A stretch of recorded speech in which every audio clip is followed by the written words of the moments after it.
வாலிப நாளில் உன் தேவனை தேடி ஓடிவா.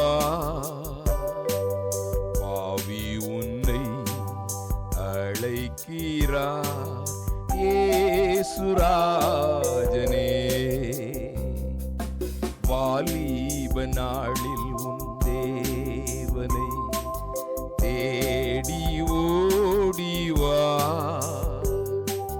பாவி உன்னை அழைக்கிறார் இயேசுராஜனே.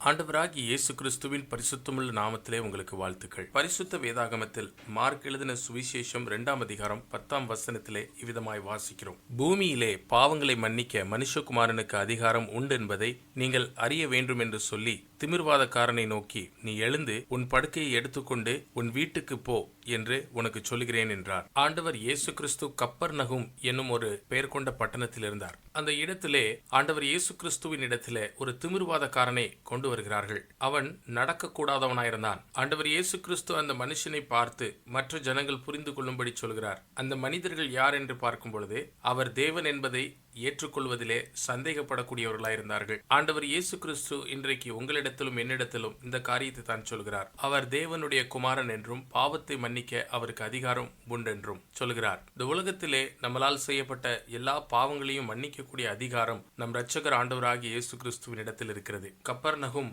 பட்டணத்திலே அன்றைக்கு ஆண்டவராகிய இயேசு கிறிஸ்து அந்த திமிர்வாதக்காரனை பார்த்து தம்முடைய வார்த்தையினால் மட்டுமே பூரணமாக அவனை சுகப்படுத்தினார். ஆண்டவர் இயேசு கிறிஸ்து சர்வ அதிகாரமுள்ள தேவன் என்பதை இந்த அதிசயத்தை செய்து பிரமாணப்படுத்தினார். அங்கு அவர் அவர்களிடத்திலே அந்த சரீர பிரகாரமான நோயை குறித்து பேசவில்லை, ஆனால் மனநோயை குறித்து, ஆவிக்குரிய நோயை குறித்து, அது பாவமாய் இருக்கிறது, அதை குறித்து ஆண்டவராகிய இயேசு கிறிஸ்து சொல்கிறார். நம் எல்லோருடைய வாழ்க்கையில இருக்கிற பாவத்திலிருந்து விடுதலை சுயம் ஆண்டவரால் மட்டும்தான் கொடுக்க முடியும். ஆகவே ஆண்டவராகிய இயேசு கிறிஸ்து உங்களுக்கும் எனக்கும் நம்மளுடைய பாவங்களிலிருந்து விடுதலை கொடுக்கும்படி இந்த உலகத்திற்கு வந்தார். சுயமாகவே அவர் சொன்னார், அவரிடத்தில் அந்த அதிகாரம் கொடுக்கப்பட்டிருக்கிறது. உலகத்தாருடைய பாவங்களை அவர் மன்னிக்கும்படி. பாவ மன்னிப்பை கொடுக்கிற ஆண்டவராகிய இயேசு கிறிஸ்துவை நம் வாழ்க்கையில ஏற்றுக்கொள்வதற்கு தேவன் உங்களுக்கும் எனக்கும் உதவி செய்வாராக.